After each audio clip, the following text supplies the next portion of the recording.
aspectos positivos do caso, né, fazer toda uma discussão a respeito do fluxo, a respeito, né, das formas de cuidado, dos atrasos que possam ter ocorrido, né, no cuidado dessa paciente, desde aquele atraso que começa da paciente, tá?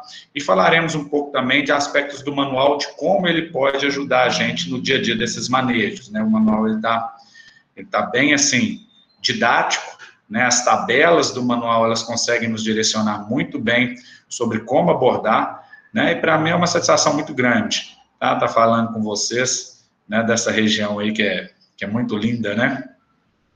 Então, é uma satisfação. Professor Stuey, por favor. Então, eu, Gabriel, fazemos parte de um grupo de trabalho do Ministério da Saúde e fomos coordenados pela professora Rosiane Mata, né? E o objetivo, um dos objetivos, assim, primordiais dessas reuniões é divulgar esse manual. Não sei se todo mundo conhece o Manual de Recomendações do Ministério da Saúde para atendimento das gestantes e puérperas, né? A gente começou essa escrita desde o final do ano passado, mas a gente tem percebido que ele não está tão, assim, presente e tão conhecido. Então, a ideia é que a gente divulgue mesmo esse manual, porque ele ajuda muito ao manejo dessas pacientes, né?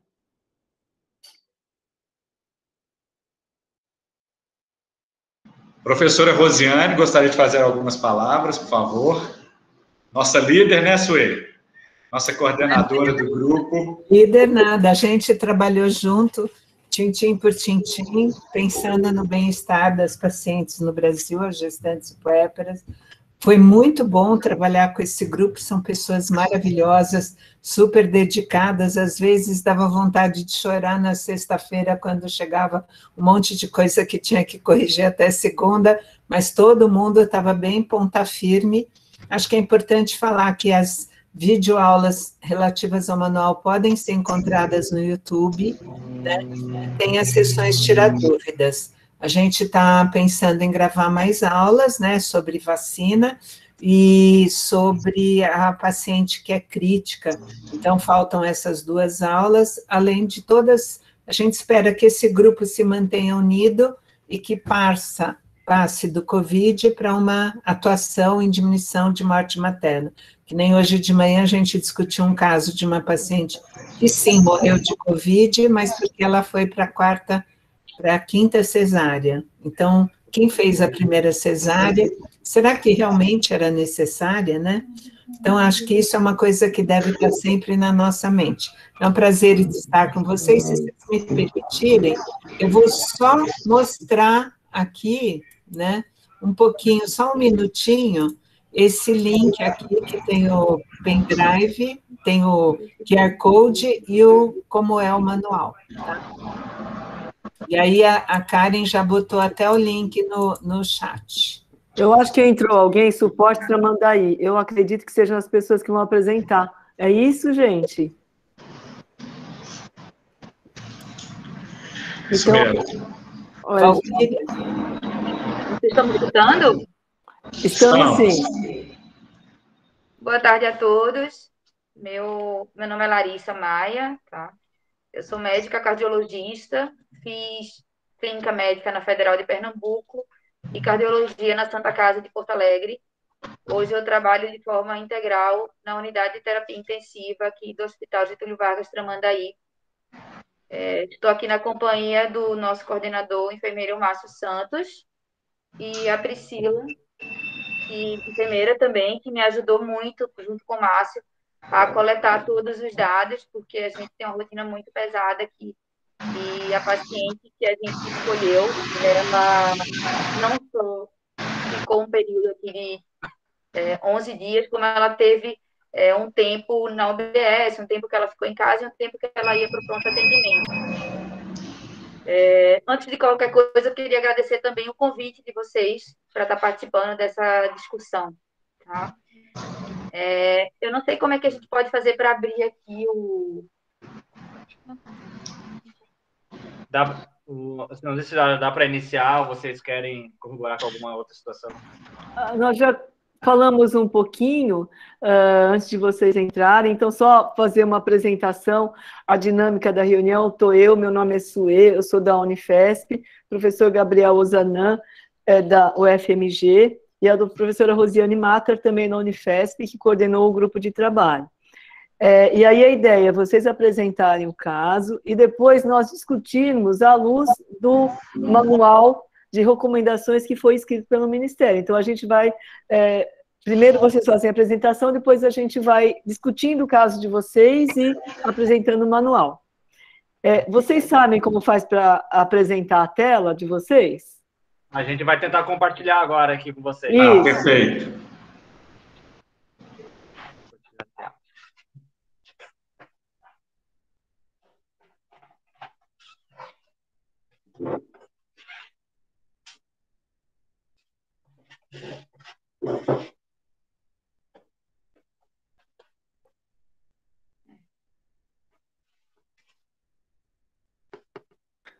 Está dando certo. É só esperar agora.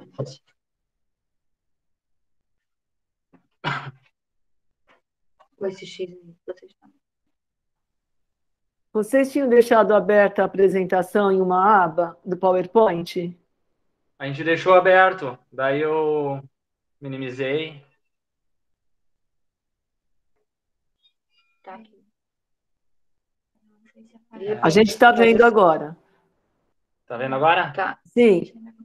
Só Então que deixa eu aí, colocar aqui no meu celular, porque eu consigo ver aqui. se vocês colocarem em modo de apresentação, a gente vai conseguir ver em tela cheia. Porque a gente está vendo, dá para ver, mas ficaria melhor. Mas não tem problema, se não conseguir, também está dando. Então, vou ter que colocar esse aqui.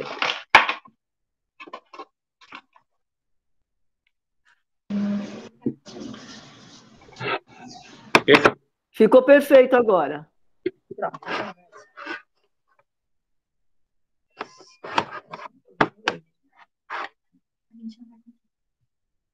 Tá bem. Vocês estão conseguindo me escutar? Sim. Então, é aqui que passa, né, Márcio? Isso. Não.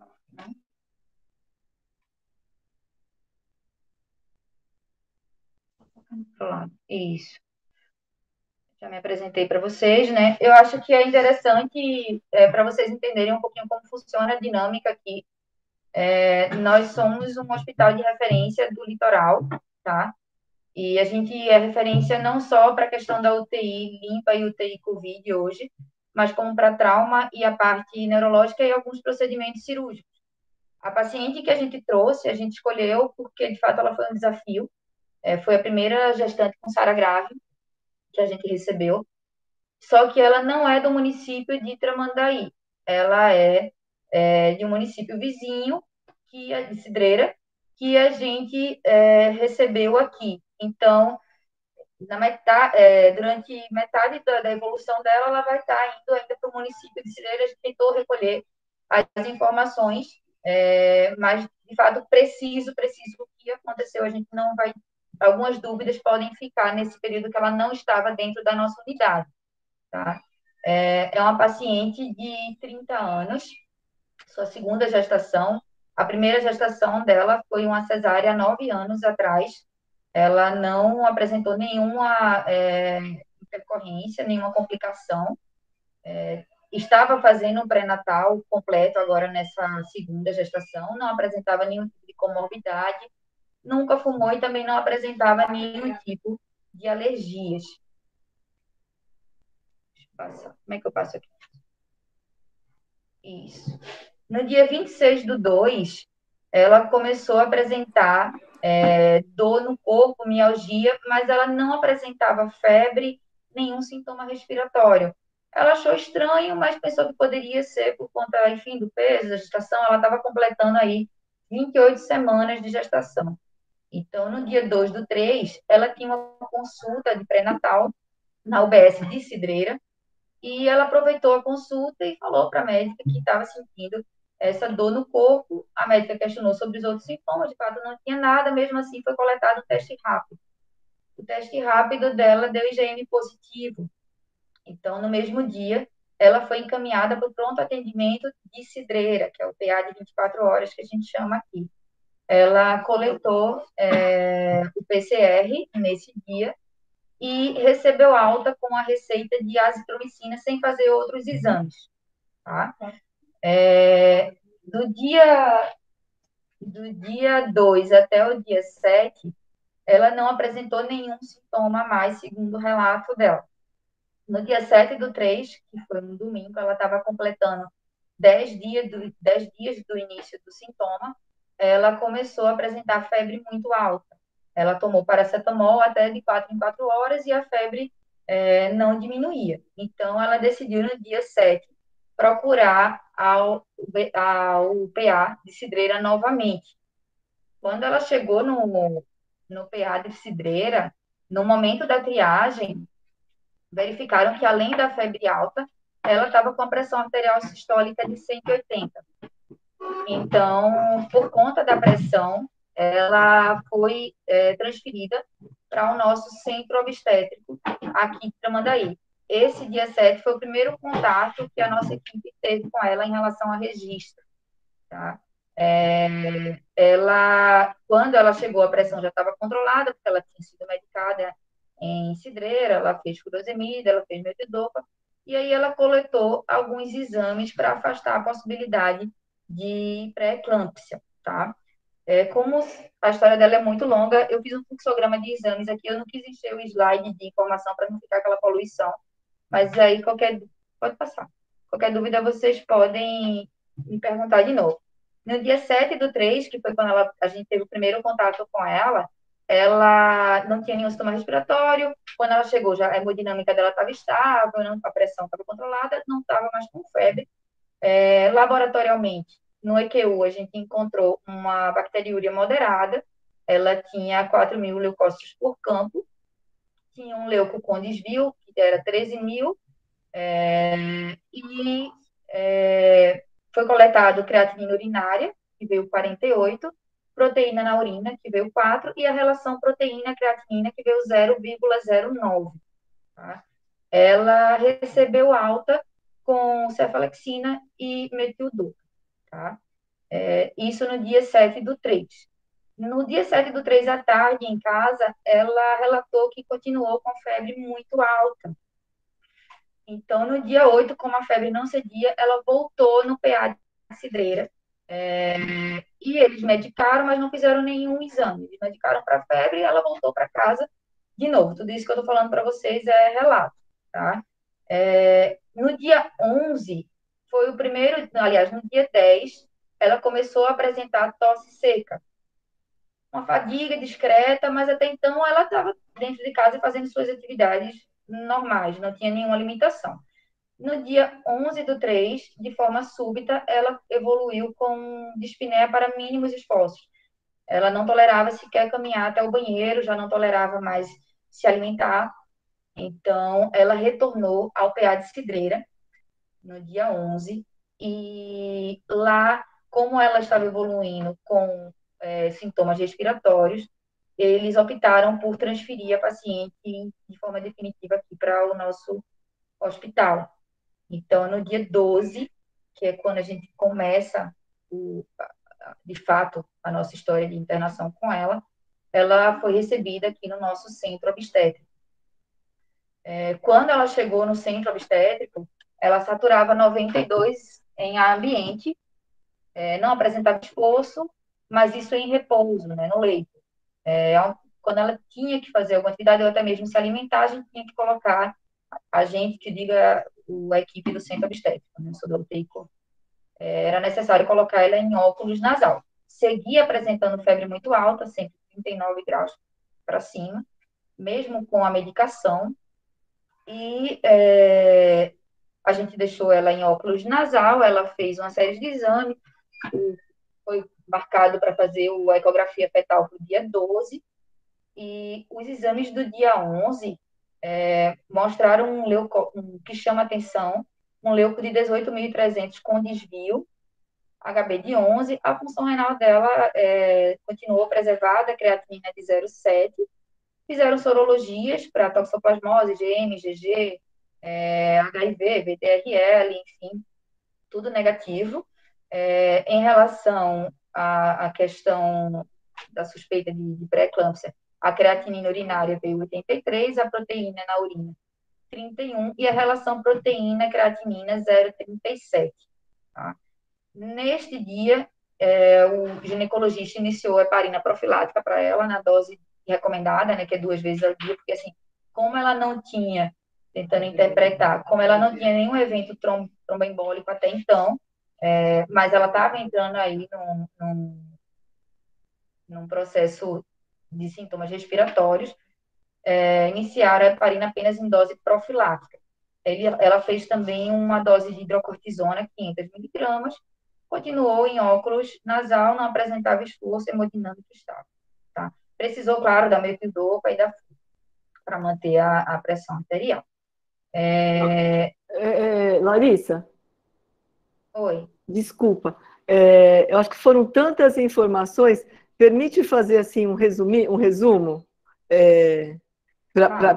Porque assim, já perguntaram aqui também no chat, né, qual a idade gestacional. Então, do que eu retive. Então, ela é uma secundigesta com o parto cesárea prévio.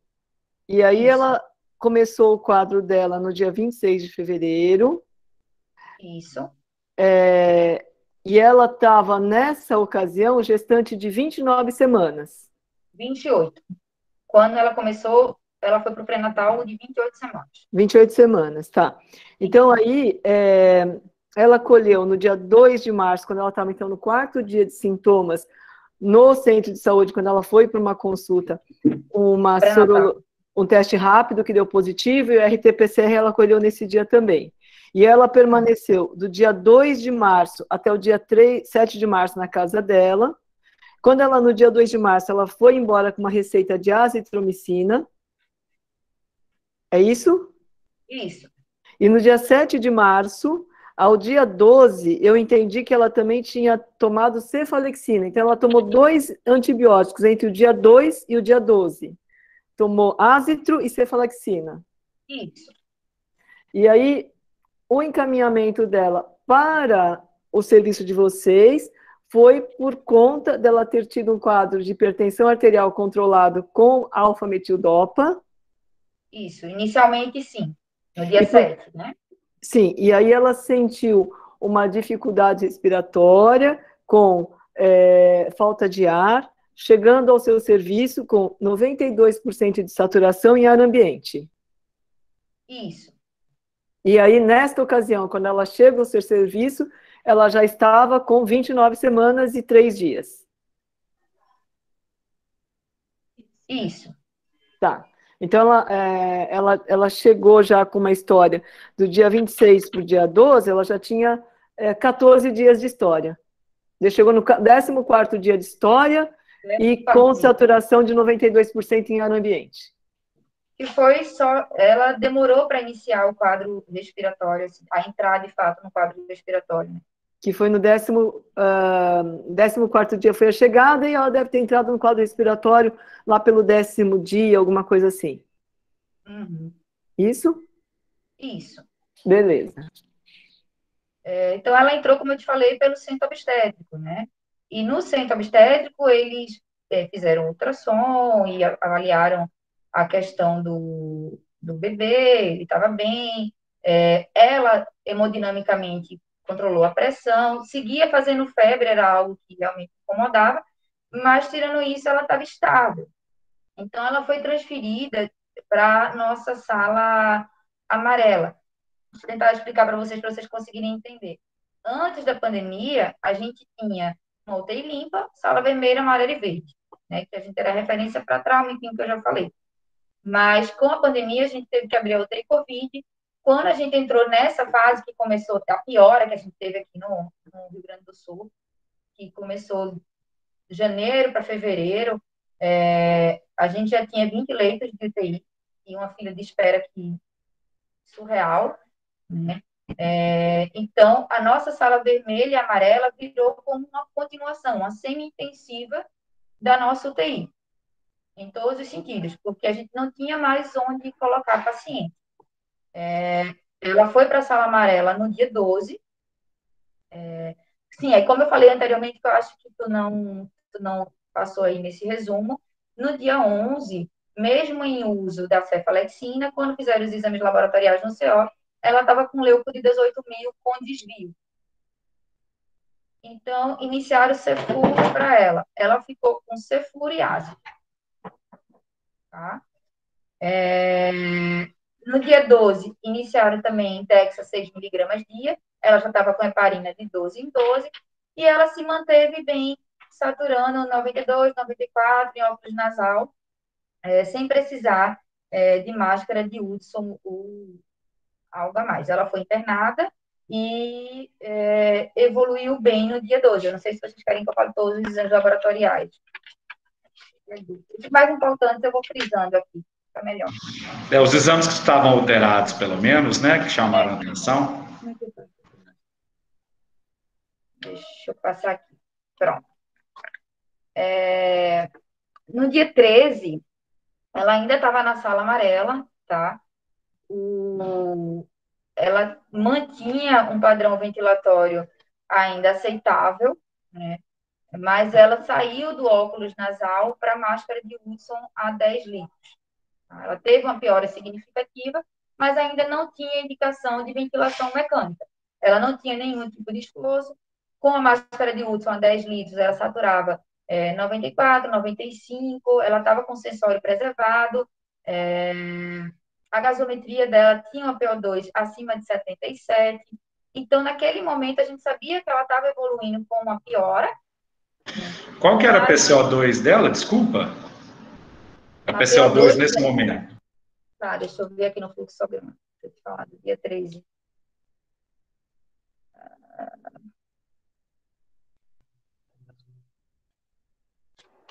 Deixa eu ver. Eu anotei. Não, dia 13.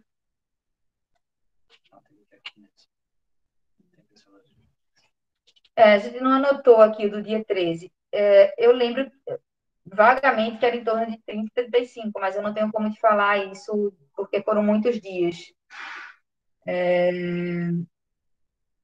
Mas ela tinha um padrão ventilatório bem compensado, ela estava bem, não tinha esforço nenhum.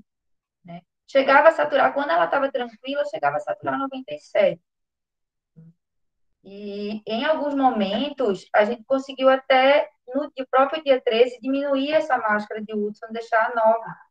Mas, laboratorialmente, ela veio com HB de 10, o leuco dela deu uma piorada, mas era o primeiro dia do antibiótico novo, né? Porque até então ela estava com o Cefuro iniciado no dia anterior. Então, a gente não quis mexer. O leuco dela de 18.000 foi para 21.800 com desvio, tá? A gente tinha coletado toda a função hepática, tudo veio normal, bilirrubina, TGO, TGP, gama-GT, sódio de potássio normal, albumina normal, função renal continuava normal. E a pressão, a gente, de fato, conseguiu controlar nesse momento com a metildopa. Ela não tinha nenhum sinal de esforço, não estava taquicárdica, nem taquinete, enfim. A gente viu uma piora clara no dia 13. Ela saiu do óculos para a máscara, né? Isso foi claro. O GO veio avaliar, viu que o bebê estava bem. E nesse dia, como a gente viu que, de fato, existia uma piora ventilatória, e na nossa UTI não existia leito disponível, então ela foi colocada no gerente no dia 13 para leito de UTI, já que ela estava em máscara. Ela foi colocada no gerente e o obstetra achou melhor iniciar o amadurecimento pulmonar com beclometasona 12 miligramas IM por 48 horas. Então, o dia 13 começou o amadurecimento, a gente registrou ela no gerente e começou a vigiar o padrão ventilatório dela. A gente manteve o antibiótico, repito, porque eu sei que são muitas informações, acaba que a gente pode se perder. O médico manteve o antibiótico porque só tinha um dia de troca. Tá? Até então, eu não conhecia a paciente.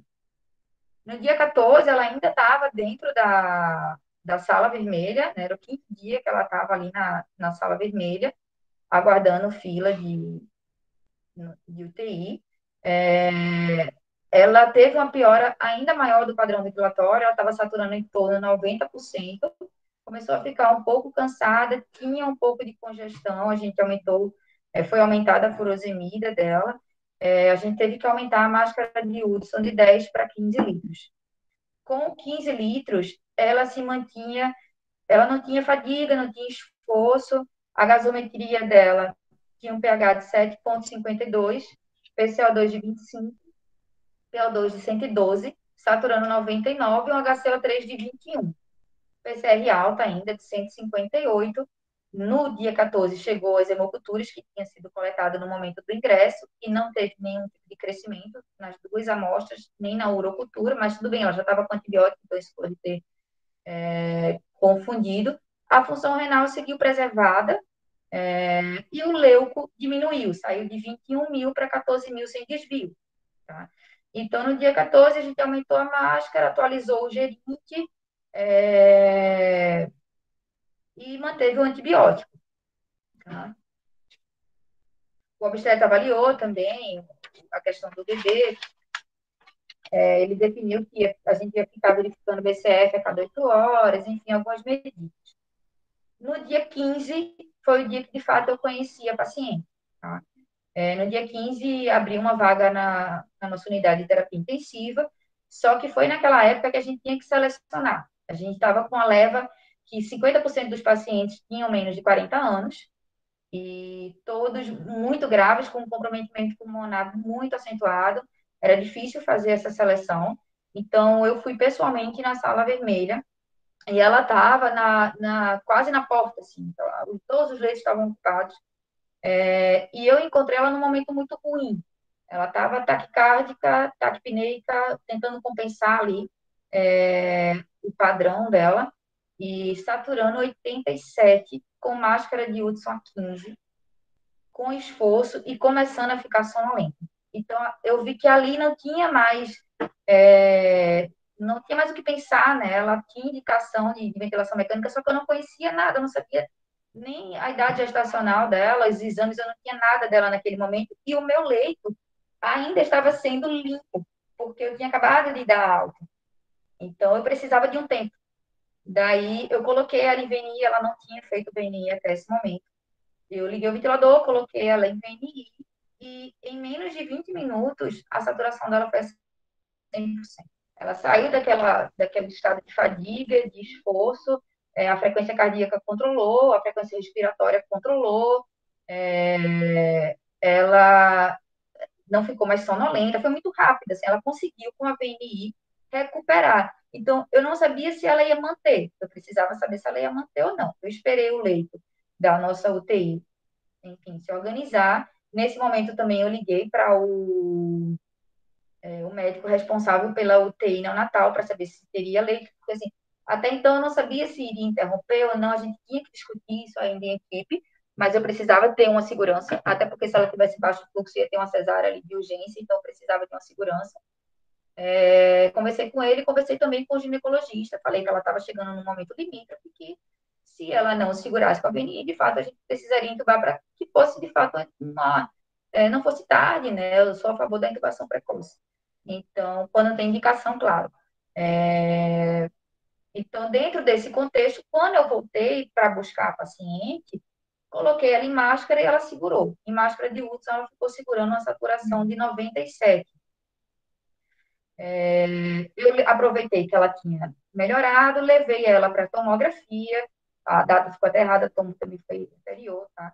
Levei ela para tomografia e coloquei uma proteção abdominal. A tomografia dela com um comprometimento muito importante. Porque o nosso laudo daqui, sempre que é acima de 50%, ele coloca apenas acima de 50%. Mas verificando a imagem, que eu não sei se dá para mostrar para vocês, que a gente tem até no celular, né, Márcio? Mas eu não sei se dá para abrir. Ela tem um comprometimento pulmonar em torno de 80% bilateral, naquele momento. Fora as consolidações. Então, quando eu olhei aquela toma, eu vi que, de fato, ela não ia ter como escapar da ventilação mecânica, né? Mas, enfim, quando eu voltei com ela direto para a UTI, recebi ela na UTI no dia 15, era no final do meu plantão, ela se manteve bem, saturando 97, o ginecologista voltou, verificou que o bebê estava bem e a gente, junto com o RT da UTI, o doutor Vicente, a gente decidiu repetir um agaso após 2 horas para verificar se ela estava se mantendo bem. Tem aqui, né? Só um segundo. Para decidir entubar ou não. A médica da noite, tá aqui. A médica da noite relatou nas evoluções que perto das 10 horas da noite ela estava saturando ainda 97, 98% com máscara de Hudson. E ligou para o GO, porque o GO estava esperando uma resposta, né? Tinha coletado a gaso, a primeira gaso dela veio venosa. Ela fez 2 horas de VNI às 10 horas da noite, e depois ela voltou para a máscara de Hudson e continuou saturando 96. Ela seguiu bem a noite inteira. Então, a gente acabou não progredindo para ventilação mecânica naquela noite, tá? Quando eu cheguei no plantão no dia 16 de manhã, eu acho que ela estava na pior fase dela, porque ela começou a entrar em delírio, agitação, assim, e ela não suportava mais ficar em máscara, nem de VNI, nem de máscara de Hudson. Então, ela se debatia na cama, começou a saturar, ficou taquicárdica, taquipneica, coletei um agaso, a gaso dela veio com a PO2 de 51. Deixa eu ver a gaso dela completa aqui. 15. Estava aqui na minha folha. Não sei aqui também. pH de 7,48, PCO2 de 30, saturando 89. Então, nesse ponto, eu vi que não, de fato, no dia 15, quando eu conheci, eu já sabia que não tinha mais jeito.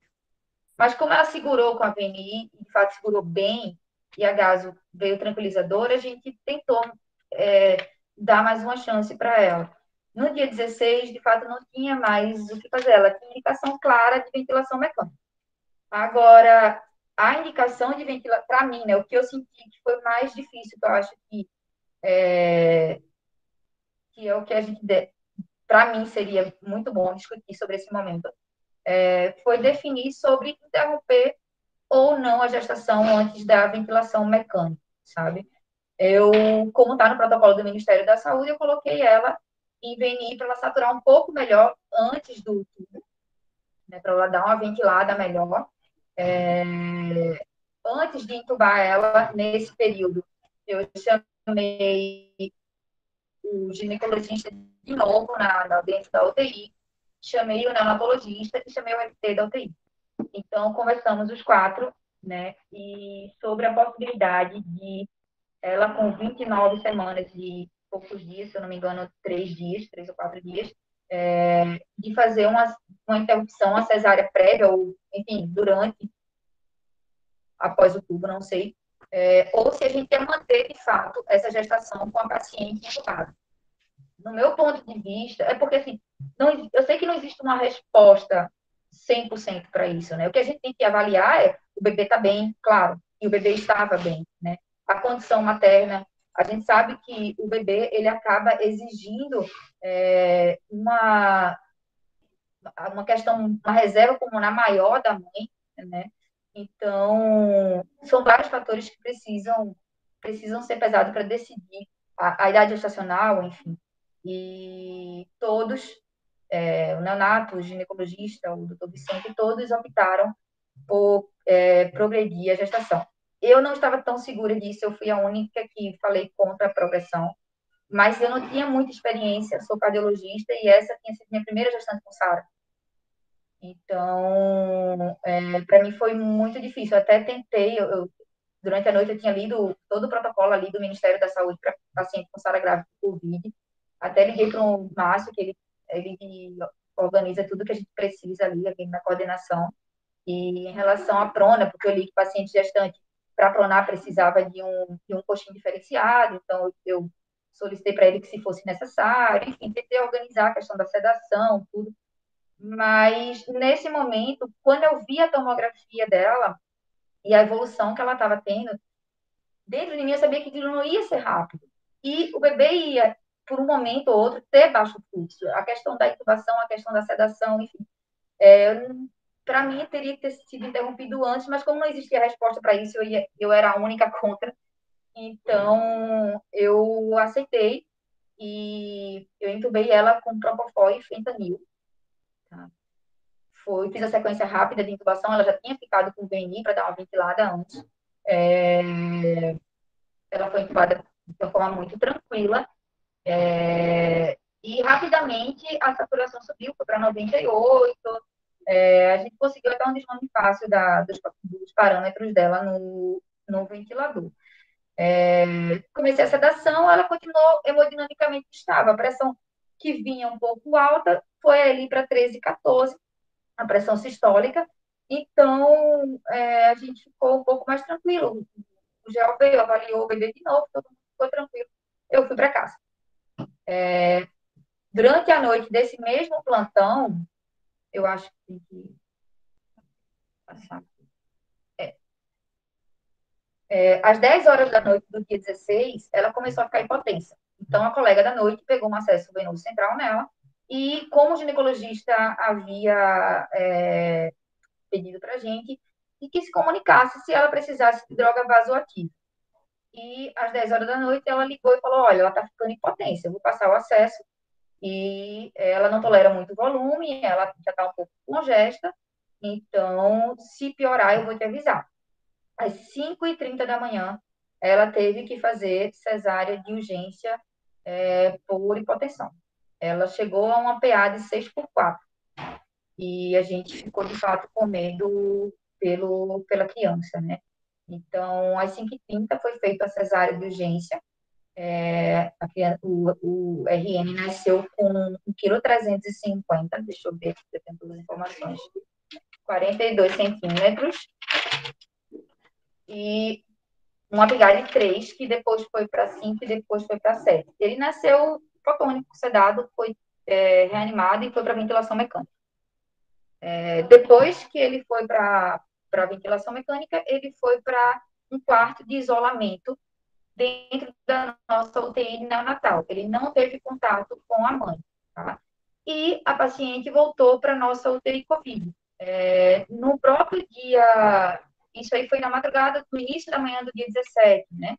E ela recuperou a parte hemodinâmica muito rápido. Quando ela voltou, ela usou uma nora baixa de 5 ml, começou uma discreta hidratação e ela começou a aumentar a pressão. A gente tirou a nora. Às 6 horas da noite do próprio dia 17, ela estava com a pressão muito alta. Virou o quadro, né? Então, até o ginecologista voltou para avaliar, achou que poderia ser até uma síndrome HELP, enfim, uma eclâmpsia. E aí ele pediu todos os exames novamente, a função hepática, enfim, deu tudo normal. A gente tentou controlar primeiro com clonidina, não resolveu. A gente fez com amlodipino, enalapril, até que a gente teve que iniciar a NTG para ela. Só uma pergunta aqui, vou interromper. Essa hipotensão que você sinalizou, ela foi uma hipotensão de qual origem? Qual foi a hipótese diagnóstica? Eu acho que foi por conta da sedação. Joia. Essa hipotensão foi durante a intubação? Foi depois da intubação. Perfeito. A gente acredita que foi com a intubação. Mas depois da cesárea, ela voltou com a hemodinâmica totalmente diferente, né? E o padrão ventilatório dela melhorou muito depois da cesárea. A gente conseguiu baixar a FO2 para 75 e a FIB para 12. Ela estava com quase 100%, tinha acabado de intubar, né? Então, ela melhorou tanto o padrão ventilatório, né, como o padrão hemodinâmico pós-cesárea. Quando ela voltou para a gente do CO, ela estava com a PA já de 15/8, uma frequência cardíaca de 90, saturando 98. Os exames dela do dia 17 eu acho interessante, porque foi um dia que de fato marcou, né? Ela tinha um HB de 9, o leucolo dela já estava 12.000, plaqueta 230, potássio normal, sódio normal. A creatinina dela do dia 17 é que dobrou, porque ela teve uma creatina basal desde o início 0,7. E aí, como ela teve esse baixo fluxo, ela fez uma ira pré-renal, que foi secundária essa questão da sedação, né? E aí a creatina dela foi para 1,3, fazer uma prova volêmica nela, mas não deu para, de fato, pisar porque ela estava um pouco congesta. Mas eu sabia que foi porque tinha sido por baixo fluxo e que podia, de fato, resolver, estava só tocada, né? No dia 18, o ginecologista veio avaliar, pelo relato dele, o útero estava contraído, a ferida estava seca, locos normais, ela seguia hipertensa com a NTG, foi feito, ele sugeriu, se necessário, sulfato de magnésio, e nos exames laboratoriais dela, ela veio com um HB de 7,7. Claro que ela estava um pouco edemaciada, ela tinha recebido o volume e tudo, mas ela teve uma perda aí, né? Porque o HB dela era 11. Enfim, durante a cesárea, ela deve ter perdido um pouco. O leuco dela estava normal, 13,4. PCR 143, já estava diminuindo, pouca coisa, mas estava. A gasometria dela veio com um pH de 7,22, PCO2 7,3, PO2 123, saturando 98, com a relação PF 193. Eu estou falando muito rápido. Cortou o áudio. Eu acho que está ok. Eu acho que pode só tentar fazer um resumo dessa evolução para a gente poder ter um tempo de discussão ao final maior. O que você acha? A gente fazer os pontos. Pode ser. Então, no dia 18, ela teve uma melhora aí do padrão ventilatório, mas seguia hipertensa, fez o NTG, e apesar do leuco dela estar normal, ela seguia muito secretiva e ainda com febre muito alta. Então, eu optei por... Já estava no 7º dia do antibiótico, então, no dia 19, eu optei por trocar por pipetazo, porque ela estava realmente muito secretiva, uma secreção purulenta. Deixa eu lhe perguntar uma coisa. O antibiótico, inicialmente, foi usado com uma hipótese diagnóstica de uma infecção urinária, foi isso? Sim. Lá no começo. Isso. Quando, então, assim, eu acho que depois a gente, ela não devia de ter, na verdade, você acha que ela teve uma infecção urinária? Porque não, quando a gente pensa em dois diagnósticos... No dia 7, ela tem um EQ1 com bacteriúria moderada e leuco alto, né? E como era gestante, tinha indicação de tratar. Então, a gente tem, na gestante, se você não tem uma urocultura, e às vezes a gente, até porque na coleta do exame de urina, a gente acaba contaminando com secreção vaginal, a gente pode ter uma leucocitúria e também ter uma bacteriúria.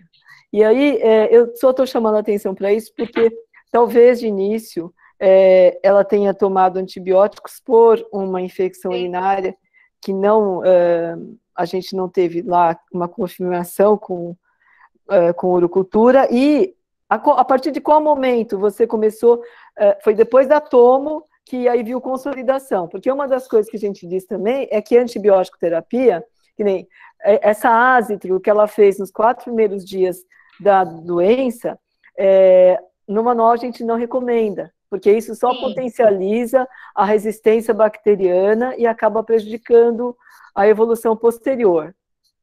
É porque, na verdade, são 3 momentos diferentes, em 3 lugares diferentes, né? Na verdade, o início até o dia 15 é um relato. Quando ela fez o diagnóstico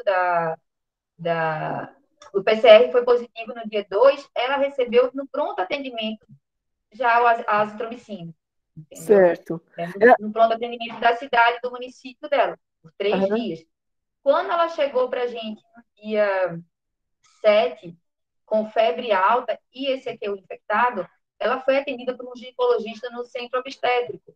E ele optou por começar um antibiótico para infecção urinária. Ela vinha, enfim, tinha essa febre persistente e tinha esse EQ. Quando ela chegou para ser internada, já outro momento, no dia 11, ela tinha um leuco de 18.000 com desvio e febre alta. Certo. Então, foi por isso que ela iniciou a cefuroxima. Certo. Entendi. Entendeu? Entendi. Aí, quando chegou o dia 18, ela ainda estava com cefuroxima, ela tinha um leuco de 13.000. Só que ela tinha uma secreção muito purulenta, ela tinha uma toma com muitas consolidações, mantinha febre alta, ela não decolava. Então, Sim. eu achei melhor iniciar pipetazo para ela. Tá? Uma das coisas que a gente podia prosseguir aqui, porque assim, nós temos mais 14 minutos, né? E que são 16h46. Então, Eu acho que a gente, mais rápido. Eu acho que a gente podia fechar assim a evolução dela, e aí para a gente fixar alguns pontos aqui, que até teve pergunta no chat. Se foi feito anticoagulação, como ela foi feita e tudo mais, né? Eu posso só fechar a parte de tirar ela do tubo, que aí termina bem rápido. Eu vou resumir tudo. Ela começou o desmame da sedação no dia 19, ficou um pouco hipertensa porque ela não tolerou o desmame da sedação. No dia 21, ela já tinha um parâmetro bem leve do ventilador, FO2 de 50, febril, enfim, tudo para sair de fato da ventilação mecânica. A gente começou a reduzir a sedação de uma forma mais lenta para que ela tolerasse. No dia 23, ela ainda estava em desmame. No dia 24 de manhã, ela tinha terminado, finalizamos o desmame da sedação, ela começou a despertar de forma até bem rápida, já obedecia comando, eu fiz o TRE pela manhã, ela não passou, à tarde fiz o TRE de novo, ela passou e foi estubada. Do dia 24 até o momento que ela recebeu alta, ela passou apenas 48 horas em máscara de Hudson, depois ela ficou mais 2 dias em óculos nasal, no 4º dia após a extubação, ela já estava em ar ambiente. A gente começou o desmame do corticoide e no dia 29 ela foi para casa com a função renal normal, com a PO2 de 65 em ar ambiente, já recuperando parte dos movimentos. É isso.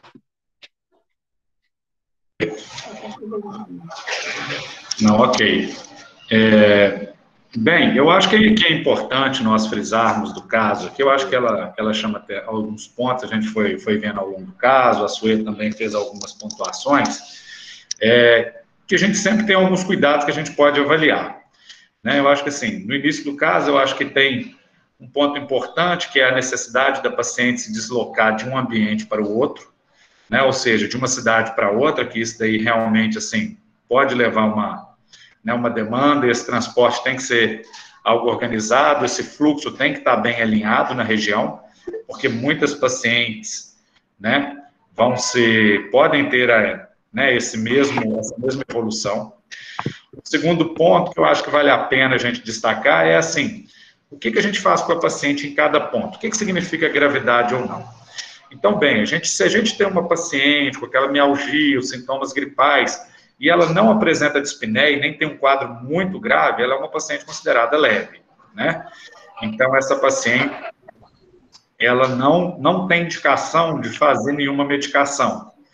E aí a gente vê que existe uma ansiedade muito grande, até nossa mesmo, fala assim, vamos tratar com alguma coisa, iniciar algum medicamento. Então, a própria Suê, ela sinalizou de uma forma muito clara, né, Suê, que essas pacientes, elas não precisam, na verdade, de receber nenhuma medicação. Então, como a gente pode ver, dispneia ausente é uma paciente que, se está nos primeiros 2 dias, vai usar o oseltamivir, mas fora disso, é uma paciente que nós vamos monitorar.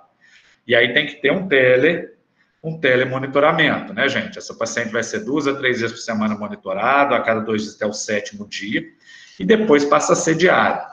O que a gente está observando hoje é que as nossas pacientes, elas antes, assim, a gente via complicar muito no 7º, próximo ao 10º dia. Agora elas estão complicando até um pouco mais tardiamente. Essa de vocês, se eu não me engano, a memória, ela começou a complicar ali entre o 12º e 14º dia, não foi isso? Que foram os dias que ela realmente começou a ter, assim, uma piora maior. Mas é importante também a gente destacar, assim, quando que a paciente se torna uma paciente que merece internação. 14º dia que começou os sintomas respiratórios. Perfeito. Desculpa, picou para mim aqui. O que você disse? Desculpa. A piora dela ocorreu quando? 14 dias, ela falou. 4 dias. Isso, perfeito. Suê, se você quiser voltar para isso. Quando o paciente começa a apresentar, gente, aí a gestante tem alguns pontos de corte interessantes. Uma frequência respiratória de 25 quer dizer que essa paciente tem uma condição que merece internação. Apresentou esforço respiratório, né? Está com aquela doença persistente, arrastada, é uma paciente que merece isso, né, essa internação. E é importante atentar que a gestante, ao contrário da paciente que não é grávida, o ponto de corte de saturação dela é 95%, porque abaixo disso você, inclusive, coloca em risco a saúde fetal. Então, essas gestantes, a diferença que às vezes a gente tem do adulto é que nós temos que fazer um esforço para manter a saturação dela acima de 95%. No adulto é 92%, na puérpera também, no adulto que eu falo assim, não gestante, mas essas pacientes, elas precisam de manter essa saturação para a gente manter, né, níveis de oxigenação fetal importantes. Eu, inclusive, tinha perguntado para vocês, né, a PCO2, porque a PCO2 também, assim, a gente tem que fazer de tudo para tentar manter abaixo de 45, né, porque senão é um momento que para o feto isso se torna crítico, né. E a partir do momento que a paciente tem, então, esses sinais, ela vai tratar. Aí agora ela começa com antibiótico, né? Essa paciente, né, depois do 7º dia, ela vai entrar com corticoterapia, vai fazer a heparina, igual vocês propuseram para a paciente, né? E normalmente a corticoterapia a gente vai para dexmetil, né, prednisolona, para essas pacientes. Então aí a gente tem, né, o início dela na metilprednisolona 0,7 a 1 miligrama, né, por quilo, a cada de 12 em 12 horas por 3 dias, né, podendo ser prorrogado isso daí, e a dexametasona também, né, para essa paciente, que foi, inclusive, o primeiro corticoide que ficou em evidência, né, para ser utilizado. Lembrando que nós devemos evitar, gente, usar isso antes do 7º dia, tá? Porque isso pode aumentar a replicação viral e pode determinar uma piora. Foi muito bem conduzido do ponto de vista da heparina, foi feita heparina profilática nessa paciente, a internação, né? Então, isso daí, né, tem as doses no manual também, que a gente deixa elas muito, né, muito evidentes, e chama atenção que essas pacientes, elas realmente, assim, a gente tem que monitorar, porque a piora delas ainda é aguda. Você viu isso, né? Um dia você deixou a paciente bem assim, ela estava intermediária, no dia seguinte ela já teve uma piora grande, no outro ela estava sendo entubada. E isso internada sob os nossos cuidados, e essa tem sido a evolução. E aí eu acho que a SUE, acho que eu já falei muito, senão a SUE não vai falar nada, eu vou entusiasmando, ela pode falar desses critérios, né, SUE, de essa progressão de ventilação e um pouco dessa questão de indicações para a gente internar paciente em UTI. Pode ser, SUE?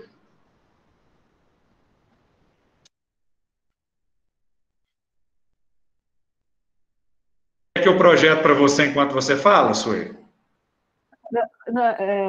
Pode ser, Gabriel. Então, que eu não estava... Pode projetar. Ok. Eu acho que fica até mais confortável quem está falando, o outro está projetando, porque você consegue ver o pessoal, né? Então, com relação... Eu acho que uma das coisas que Larissa pontuou, né, foi essa questão, assim, de quando que passa de um instrumento para outro da ventilação. Vamos pular. Então, aqui a gente tem lá no manual, né? Aqui a gente começa, então, oferecendo o catéter nasal. Isso aqui agora a gente corrigiu. Na nova versão, o fluxo máximo em catéter nasal, a gente deixou em 5 litros por minuto. O que significa? Qual que é o nosso alvo? Diferente de um adulto não grávido, que você pode tolerar a saturação abaixo de 95, em torno de 92, na grávida é muito importante que a saturação não deva ficar menor que 95. Então, eu ofereço o oxigênio com catéter de O2 até 5 litros por minuto. Se ela não atingiu esse ponto, a gente já passa para um outro dispositivo, que é uma máscara não reinalante com fluxo de oxigênio a 50%. Aí a gente não obteve o nosso alvo de manter a saturação ali em 95, ou então a relação PO2 com o fluxo de com fluxo de oxigênio, ela ficar menor que 300, então eu já progrido para o catéter nasal de alto fluxo, né? Que a gente pode oferecer até 40, 70 litros, a depender da capacidade de cada catéter. E aí é muito importante, né, Larissa, que nem você falou, você é cardiologista e trabalha em UTI, nós somos obstetras. Então, tudo isso aqui para a gente também é muito novo, porque não é o nosso dia a dia. Então, é uma coisa que, com com a Covid, os obstetras também foram revisitar e até entender um pouquinho como funciona cada uma dessas coisas.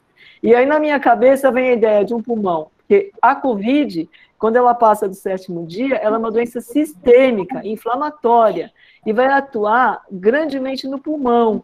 E aí a troca gasosa vai ficar muito difícil. Então, eu tenho que oferecer mais oxigênio para que a gente consiga manter essa paciente com nível adequado de oxigênio, até porque tem um ser que é o feto, e o feto tem que ter uma saturação de O2 materna acima de 95, e como o Gabriel já falou, o PCO2 materno, ele tem que estar abaixo de 45, porque senão as trocas gasosas entre placenta e mãe e feto não vão acontecer, né? Então, a gente tem muito insistido nesses parâmetros da saturação acima de 95 e o PCO2 abaixo de 45%.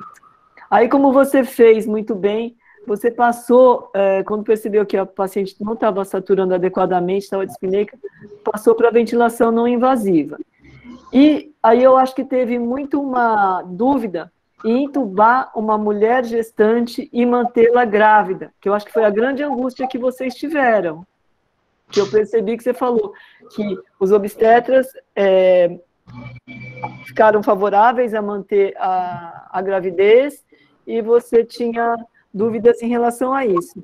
Não foi só você, não. Eu acho que é você e todo mundo que está lidando com essa doença tem essa dúvida, mas aí, assim, com todas essas reuniões que a gente tem feito e muito com a experiência que a gente tem visto do pessoal do Hospital das Clínicas da USP, onde eles têm lá 12 leitos, se eu não me engano, né, Gabriel? De UTI Covid.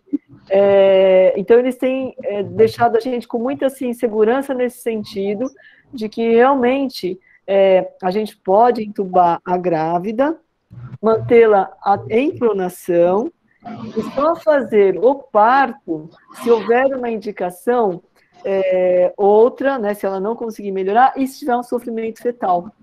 E como que eu vou ver o sofrimento fetal? Através da vigilância dos batimentos cardíacos fetais por meio da cardiotocografia. Tá? E aí vocês mantiveram ela entubada por mais uns 2 dias, não foi isso, Larissa?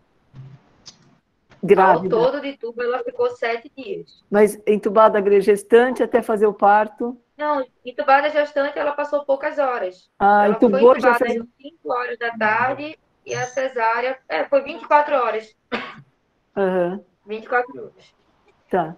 E aí nessa hipotensão, essa hipotensão que ela apresentou, que motivou a resolução, poderia ser uma hipotensão devido ao quadro infeccioso dela? Poderia, mas é porque foi logo em seguida da sedação que ela começou. Ficou muito característico, assim, sabe? E aí porque uma das coisas também que a experiência, que na outra reunião que tive com a Cristiane, que foi uma outra dúvida que os colegas tiveram, se eu posso, quando eu faço a intubação, o uso de drogas para manter a paciente sedada, o uso de bloqueador muscular, se isso interferia no feto. E está muito claro que isso não compromete a vitalidade fetal, né? E também, assim, geralmente as gestantes melhoram. E por que a gente não faz o parto? Tem procurado não fazer o parto? Porque o parto acaba levando a um processo inflamatório aumentado e, no geral, as pacientes pioram após o procedimento operatório. Felizmente, não foi o que aconteceu com a paciente de vocês, né? A paciente de vocês não teve de melhora. Então, eu acho que ela teve uma evolução bem diferente daquelas que a gente está vendo nos casos, que, no geral, quando se faz o parto, a tendência é ter uma piora. Quer comentar sobre isso, Gabriel? Sim, eu acho que é importante, a gente tem visto isso tem deixado a gente muito intrigado, sabe?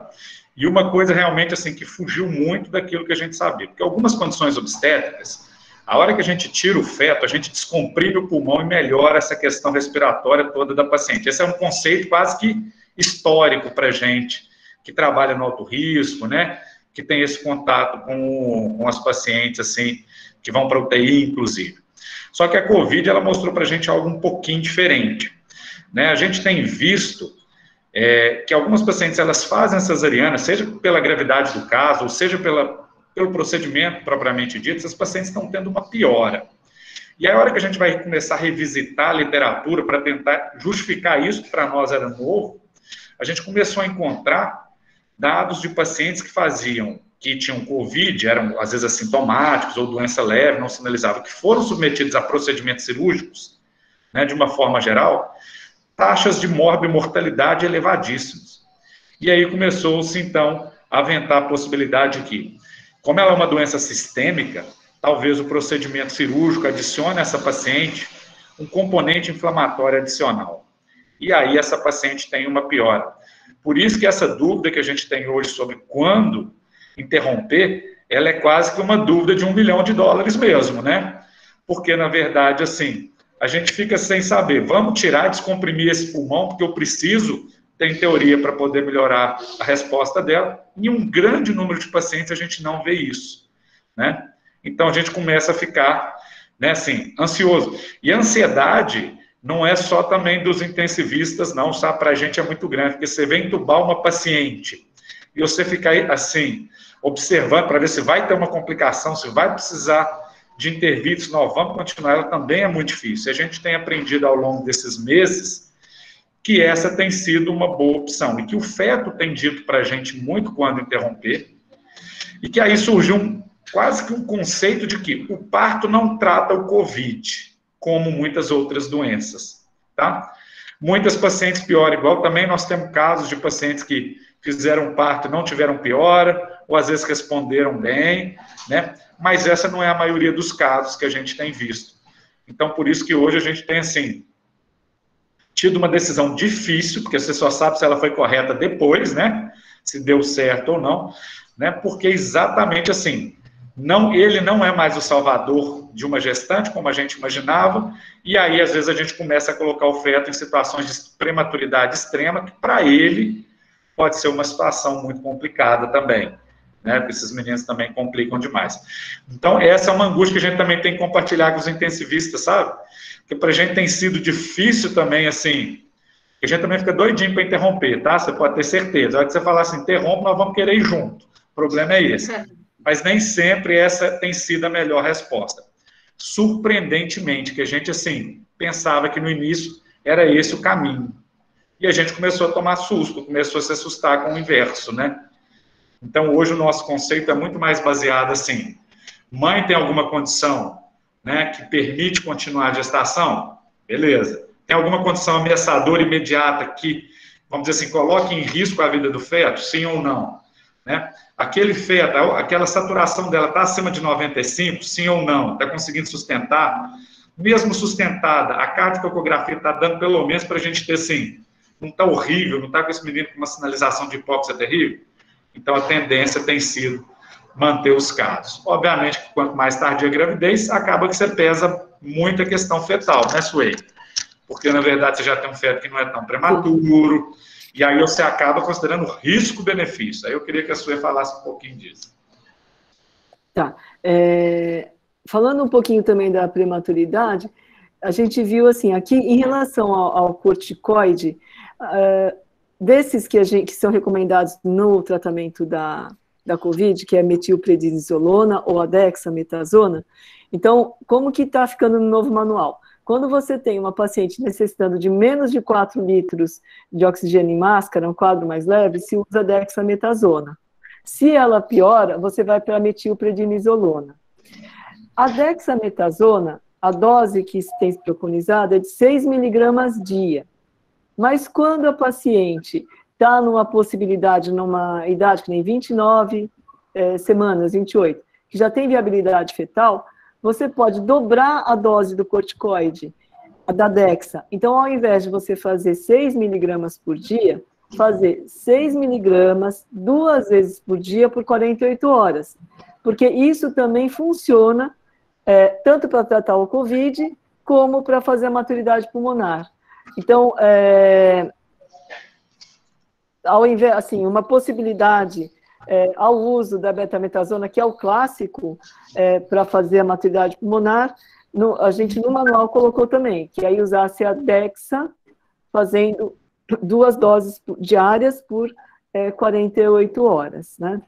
E a resolução, que eu acho que é isso que o Gabriel me falou, a decisão em fazer o parto ou não vai depender muito da vitalidade fetal, que é acompanhada pela cardiotoco. E você quer pôr o slide, Gabriel, para a gente mostrar lá? Vamos lá, então. Opa.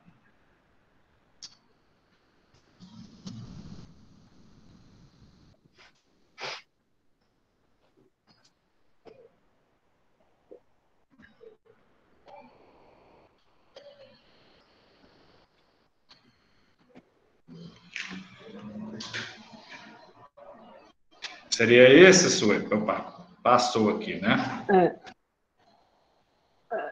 Eu acho que a vitalidade fetal. Isso. Ó. Então, como a gente acompanha a vitalidade fetal? A gente acompanha pela cardiotocografia, e aí dentro da cardiotocografia, avaliar aqueles parâmetros, né, de bem-estar. Se você tem uma cardiotografia tranquilizadora, ou se você tem presença de desacelerações, ou tardias ou variáveis, né? E uma coisa importante também, que a gente tem ouvido muito falar, é em relação ao líquido amniótico. Então, por vezes, os intensivistas acabam diminuindo o volume da paciente para melhorar o pulmão, e o uso de diurético também pode diminuir muito o líquido amniótico. Então, também segurar um pouquinho a mão, às vezes dentro do que dá, no uso desse diurético aí. E o outro jeito também é fazer a avaliação pelo perfil biofísico fetal. Mas o mais, assim, usado realmente é a cardiotocografia. Tá? Ele mais efetivo, tem sido, e mais factível, efetivo e possível de ser feito com a paciente no UTI, do que fazer a ultrassonografia e o Doppler, tá? Então, porque às vezes a pessoa fala, eu não tinha Doppler lá na UTI, a gente tem visto que não há necessidade do Doppler. O que se faz mais em relação aqui à cardiotocografia, que inclusive no momento da intubação, ela é usada para monitorar isso, tá?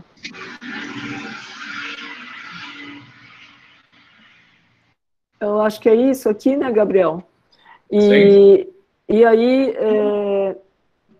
então, eu acho que a gente comentou bastante dessa angústia aí que vocês tiveram em relação ao momento de intubar. Então, eu acho que uma mensagem que a gente pode dizer, quando eu vou intubar, então, o que a gente tem visto, assim, que é bom até intubar um pouco antes, né, Gabriel? E a intubação feita por uma pessoa que saiba intubar, porque também a gente tem visto também muitos relatos de barotraumas, de acidentes de intubação. Então, é importante isso, que dentro do cenário ideal é que tenha um profissional treinado na intubação, que faça essa sequência rápida, como você descreveu, e que não se perca muito tempo nisso, né? Que se intube, mesmo que seja um pouco precoce, intubar. E aí eu acho que faltou aquelas fotos que estão no manual, que mostram a gestante pronada, e que mesmo entubada, dá trabalho, porque precisa de várias pessoas para poder virar a paciente, né? A gente tem mais ou menos 8 pessoas que para segurar a paciente e virar, segurar o tubo. Então, é alguma coisa que realmente é difícil, mas que ela é possível de ser feita, e que tem mostrado bons resultados também, tá? A Karen até colocou agora o vídeo, né, aqui pra gente, como pronar a gestante, né, então isso daí é importante, mas eu lembro que vocês sinalizaram que vocês tinham uma certa dificuldade, que vocês não tinham os coxins necessários para fazer a pronação, né? Eu lembro disso. Na verdade, eu pedi para organizar, porque eu pensei que ela ia ter a necessidade, e acabou que ela não precisou, porque assim que ela foi entubada, a relação PF dela ficou acima de 160. No segundo dia estava 198, então ela não teve indicação de prona. A gente estava se organizando para isso e acabou que não precisou. Mas a gente já pronou aqui dentro da nossa UTI uma puérpera após 24 horas, enfim, não deu tão bem assim, porque ela teve episódio de sangramento maciço. Mas dentro do que é protocolo, né? Após 24 horas você pode pronar. Sim, perfeito. Eu acho que, assim, essas respostas, nesse caso, ele teve uma resposta muito boa depois da intubação, por isso que eu estou, assim, a gente discute muito, a gente vai ter que vivenciar caso a caso, não tem uma definição clara, a gente tem alguns direcionamentos, né, mas isso é importante. Um ponto que eu acho que vale a pena ressaltar da intubação é o seguinte, que às vezes pacientes, gente, a gente fica discutindo, às vezes, assim, o atendimento só intra-hospitalar, mas um dos grandes desafios é o transporte dos pacientes com Covid. Imagina se essa paciente está grave fora para chegar no seu hospital. É importante que tenha um fluxo bem definido. Às vezes a paciente vai ter que ser transportada entubada, inclusive, né? Porque você não vai conseguir fazer, às vezes, isso com determinados tipos de ventilação, né?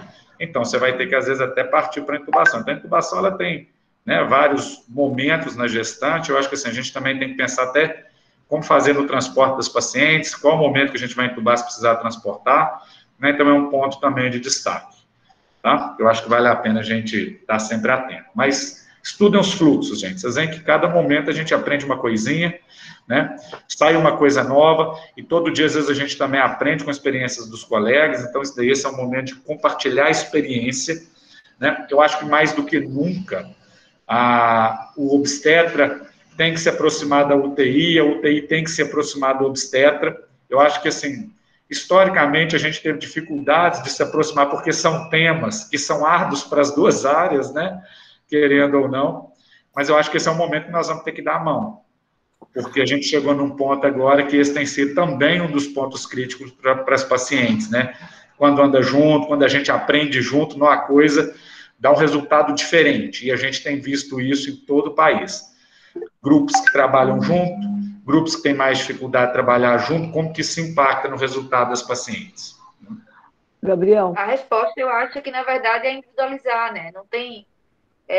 você vê o bem-estar materno, a questão do que o bebê vai puxar mais da mãe, que você já explicou, o bem-estar do feto e também a estrutura que você trabalha, porque não é tão simples você estar monitorando uma gestante dentro de uma UTI, não é todo hospital que vai ter uma equipe de ginecologista que pode estar entrando na UTI disponível em vários momentos para você.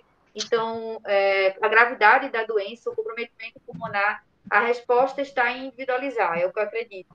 Sim. E, de fato, deu muito certo, tanto a gestante quanto a bebê estão em casa hoje muito bem, se recuperando. Isso, Larissa, é um ponto alto, assim, que a gente, assim, só tem que elogiar. Então, eu estou vendo você aí do lado, desculpa, esqueci o nome, do enfermeiro, Marcos, né? Então, assim, desculpa? Márcio. Então, Márcio, e atrás também tem outra colega ali. Sim, que me ajudou muito. Isso. Enfermeira Priscila. Isso. Então, é assim, a gente vê que nem todos os hospitais, nem todos os centros têm essa organização de, no mesmo local, você ter uma UTI, ter uma equipe de obstetrícia, como você falou, e que as pessoas conversem e que façam um trabalho conjunto. Então, isso é já um grande avanço, ter essa comunicação bem feita entre as equipes que trabalham, né? E até na sua apresentação, acho que o primeiro slide era esse, colocando assim todas as pessoas que trabalharam no caso, e que isso é fundamental para o sucesso. E aí, eu gostaria de falar um pouquinho, não foi tema, mas dizer da vacinação em gestantes, né? Então, que ela é importante.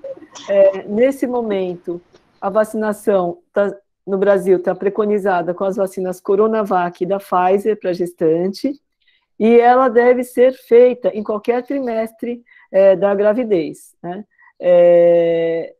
O benefício da vacina supera todos os riscos que ela possa oferecer. Então, a gente tem sido muito veemente e muito firme nesse posicionamento desse grupo de trabalho, em fazer com que todos os colegas que nos assistem se sintam tranquilos e seguros de orientar a vacinação em gestante.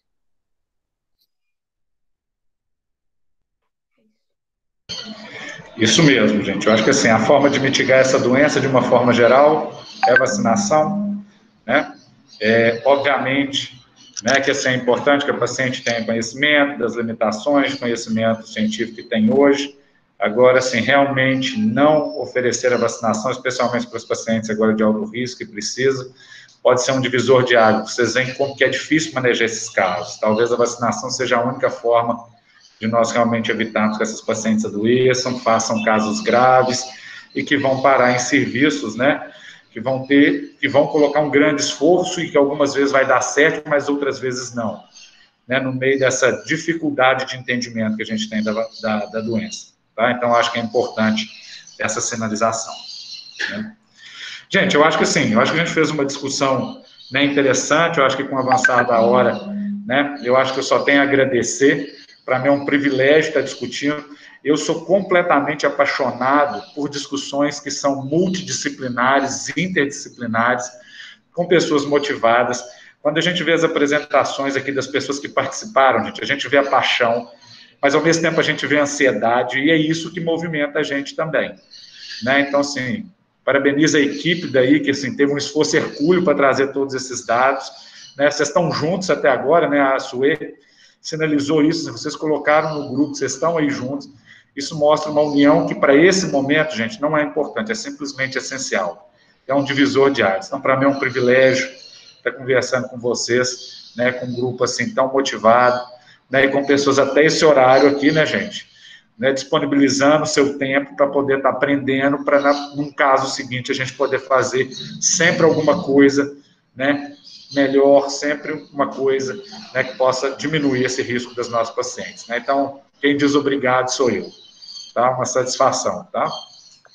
E eu faço minhas as palavras do Gabriel, né? E dizer que é um privilégio poder participar aqui com vocês, tá? Muito obrigada. A Nicele também, que é obstetra, está assistindo. Obrigado, viu, Nicele? Tá? Gente, então, né, o grupo daí, gostaria de fazer alguma mensagem final de vocês? Eu acho que é isso que eu já falei, né? A importância de individualizar e se unir para tentar encontrar o melhor resultado. De fato, a gente não tem tanta experiência, não tem todas as respostas, né? Mas a gente, pelo menos aqui, a gente tem uma equipe muito esforçada que tenta, de fato, encontrar o melhor caminho. E eu acho que a gente, dentro de tudo, analisando tudo, a gente está conseguindo ter resultados bons. Eu fico feliz com isso. E agradeço a oportunidade da gente poder discutir e trocar conhecimento, né? A gente precisa de vocês também, igual. E é isso. Grata. Muito obrigado a todos, então, gente. Bom fim de dia aí. Obrigado. Para você também, tá? Tchau.